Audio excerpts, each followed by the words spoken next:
lolli waraana bilisummaa Oromoo fidhattoota mootummaa gidduutti geggeeffamaa jiru guyyaa irraa gara guyyaatti dabalaa deemuun lubbuu lammiilee nagaa galaafachaa akka jiru koongireensii federaalaa Oromoo ibsa baaseen himeetii jira. Lolli adeemsifamaa kan jiru godinoota kibbaa giddugalaa fi lixa Oromiyaa keessatti sochiiwwan nagaa daangeffamee namni nagaa bahee galuu dadhabaa jiraachuun koongireensii federaalaa Oromoo ibseetii jira. Torbaanota lamaan darban keessa godinaalee Oromiyaa garaagaraatti lola humnoota mootummaa waraana bilisummaa Oromoo gidduutti taasifamaa jiru hordofuun lubbuu fi qabeenya lammiilee garam midhaan dhaqqabaa jiraachuu kaafaawwan eereetii jira. Ji'oota muraasa darbanii as lolli karaa kaabaatiin godhamaa ture qabbanaa'ee humnoonni wal waraanaa turan waraana hamaa sana dhaabuun gara teessoo mariitti dhufuuf yaadonni dhihaataatii jiru. Deeggarsi namoomaa naannolee waraanaan miidhamaniif akka dhaqqabu tattaaffiin taasifamaa jiru. Hojii abdachiisaa kaafaawwan qixa sirriin fudhatuu fi deeggaruu ta'us ibsichi ni addeessa.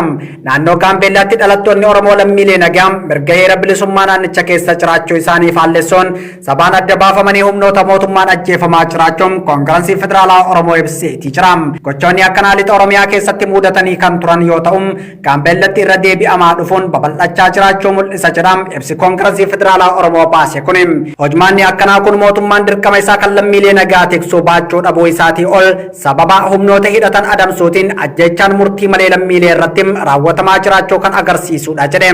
Haalli kunis baroota 1969 hanga 1972tti kan ture maqaa goolii diimaa jedhuun seenaa fokkisaa beekamu keessa deebine seenaa akka jirrum kan mul'isudha jechuun haala qabatamaa amma Itoophiyaan keessa jirtu ibsee jira. Koongireensii federaalaa Oromoo kaafaawwan ajjechaa lammiilee nagaa irra ga'u kamiyyuu cimsee balaaleffachuu ibsuun akeekkachiisas baaseetii jira. Haleellaa fi buqqifamuun lammiilee godinaalee Oromiyaa adda addaa keessatti lammiilee nagaa irratti raawwatamaa jiru tantamaan akka dhaabbatu keessattuu hidhattoonni mootummaa nageenya lammiilee tiksuuf dirqama seeraa olaanaa waan qabaniif waan hundaa olitti lammiilee nagaatiif of eeggannoo fi tika akka godhan akeekkachiiseetii jira. Haleellaa Gaambeellaatiin baay'inni fi tarreen lammiilee nagaa miidhamanii fi hangi miidhaan dhaqqabe qaama walabaan qulqullaa'ee atantamaan ummataaf akka ibsamu gaafateetii jira. Ajjechaan hidhattoota mootummaatiin raawwatame qaama walaba ta'een atantamaan akka qoratamus akkasumas namoota gocha suukaneessaa kana raawwatan irratti tarkaanfiin seera kabachiisu akka fudhatamu koongireensii federaalaa Oromoo gaafateetii jira. Mootummaan naannoo Gaambeellaas ta'e mootummaan federaalaa dhimmicha irratti ibsa gahaa akka kennan koongireensii federaalaa Oromoo ibsa baasee hubachiiseetii jira. Lolli garaagarummaa ilaalcha siyaasaa bu'uureffachuun Oromiyaa fi kutaalee biyyattii adda addaatti taasifamaa jiru dhaabbatee gara waliigaltee dhugaasa dhaabuutti akka seenamu walitti bu'iinsota kanaaf rakkoo bu'uuraa kan ta'e garaagarummaan ilaalcha siyaasaa karaa nagaatiin furuun akka danda'amuuf gara marii biyyaalessaa rakkoo furuu danda'utti akka seenamu koongireensii federaalaa Oromoo yaamicha dhiyeesseetii jira. Humnoonni shororkeessitoota faannoo fi kanneen uffannaa mallattoo Minilik uffatan namoota hedduu konkolaataa fe'umsaa Ayisuuzuutti fe'anii wayita fidan viidiyicharraa ni mul'ata. Itti aansanii immoo namoota hidhannoo wayituu hin qabne kanneen tumaa konkolaataarraa buusanii rasaasa akka bokkaatti wayitatti roobsanis viidiyicharraa ni argama. Viidiyoo sanarratti lubbu balleessitoonni faannoo fi hidhattoonni mallattoo Minilik uffatan kunneen namoota hin hidhanne kanneen afuura osoo hin baafachiisin wayita fixan ni mul'ata. Warra dursanii konkolaatarraa buusan rasaasan fixaa, warra duubatti hafetumaa konkolaatarraa buusanii rasaasaaf dabarsanii kennu. Afaan Amaaratiin itti wacaa walyaamaa ajjechaa kana raawwatu. Abbabaa koottu jedhanii afaan Amaaratiin walyaamu. Waca kana keessatti yeroo dubbatan gahee dhiisi rasaasa lafatti hin balleessiniin suuta dararamee haa du'u jedhee miseensota faannoo keessaa tokko yoo dubbatu sirrichi dhagahama.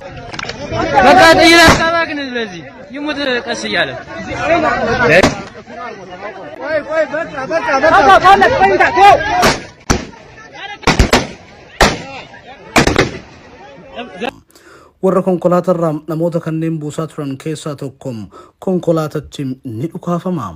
Na rukuttanii ooltan jedheem yoo dheekkamuu fi yoo deebii walii laatan ni dhaga'ama. Gahee of duubarraa deebi'aa borus diina biraa qabna.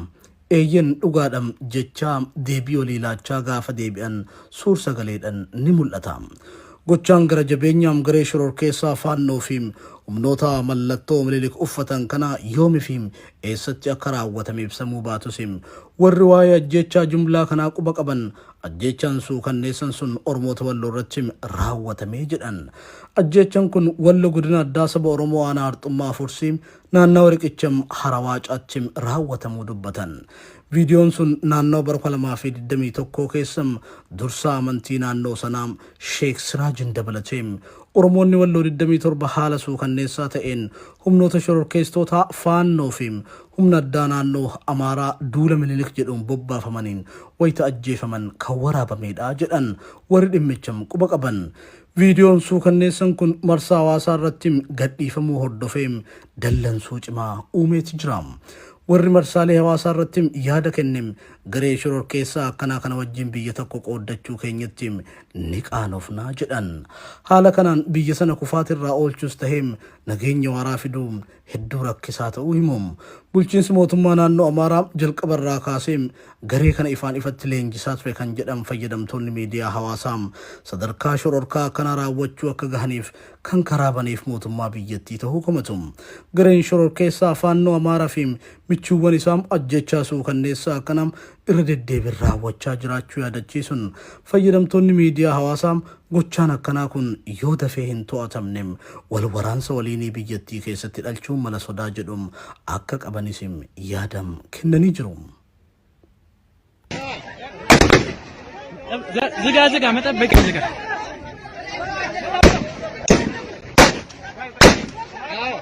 ጠብቅ ናይስ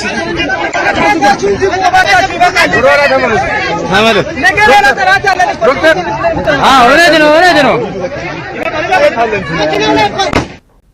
Jiraattonni Oromiyaa miidiyaa neetwoorkii fi yaada isaanii kennan haleellaa tibbana magaalaa Gaambeellaatti dhalattoota Oromoo irratti raawwatamaa jiruun ammaas xiyyeeffannaa jala jiraachuu ibsaniiti jiru. Haleellaan magaalichatti uummata nagaa irratti xiyyeeffachuun raawwatamaa jiru kun humna addaa naannoo Gaambeellaatiin raawwatamaa jiraachuu jiraattonni himaniiti jiru.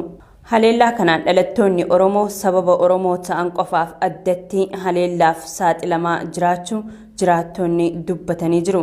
Namoonni afaan Oromoo dubbatan addatti adamfamaa turuu himanii kanneen baay'inaan ajjeefamaa jiran dargaggoota hojii dhuunfaa isaanii hojjetatanii jiraachaa jiran kanneen badii homaatu hin qabnedha jaane jiraattonni.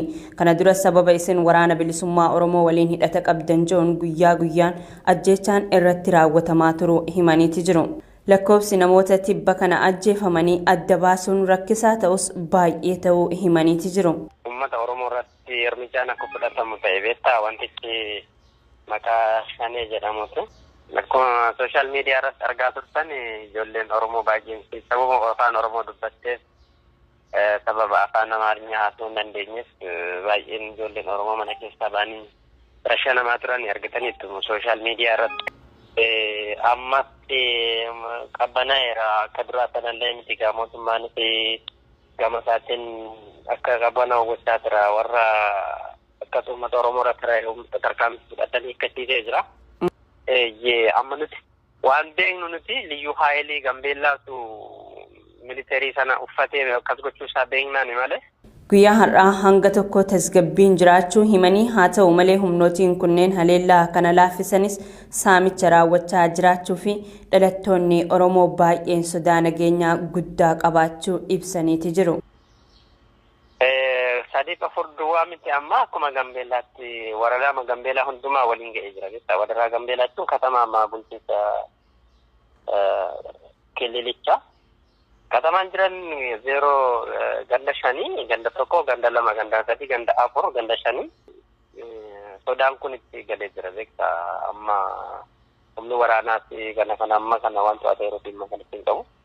Gochi diinummaa kun magaalaa Gaambeellaa gandoota duwwaa 3 fi duwwaa 4 jaamuun beekaman bakka dhalattoonni Oromoo hedduun keessa jiraatanitti hammaataa ta'uu kan himan namoonni odeeffannoo nuuf kennan yeroo ammaa ammoo saamichaa fi hidhaan gandoota magaalattii duwwaa 1 hanga duwwaa 5 jiran marattuu raawwatamaa jiraachuu himu. Komishiniin mirga namoomaa Itiyoophiyaa gochaa suukanneessaa magaalaa Gaambeellaatti tibbana raawwatame hordofee qaamoleen nageenyaa tarkaanfii wal hin ginne fudhatan akka gaafatamu qaban hubachiisee jira. Komishinichi dhimmicha ilaalchisuun ibsa baaseen eeruu uummata irraa isa gahaa jiruun tarkaanfiin qaamoleen nageenyaa naannichaan fudhatamaa jiru mirga namoomaa akka sarbaa jiru dhaga'uu himeeti jira. Komishinarri Komishinii Mirga Namoomaa Itoophiyaa Daani'el Baqqalaa mootummaan nageenya magaalattii mirkaneessuuf tarkaanfiin fudhatu bu'uuraalee mirga namoomaa akka hin sarbine mirkaneessuu qabaa jee. Keessumaa qaamoleen nageenyaa tarkaanfii madaalawaa hin taane kan lubbuu baasurraa of qusachuu qabu. Qaamolee nageenyaa gochoota seeraan alaa raawwataman atattamaan qoratamanii balleessitoota irratti gaafatamni haa mirkanaa'u jaani.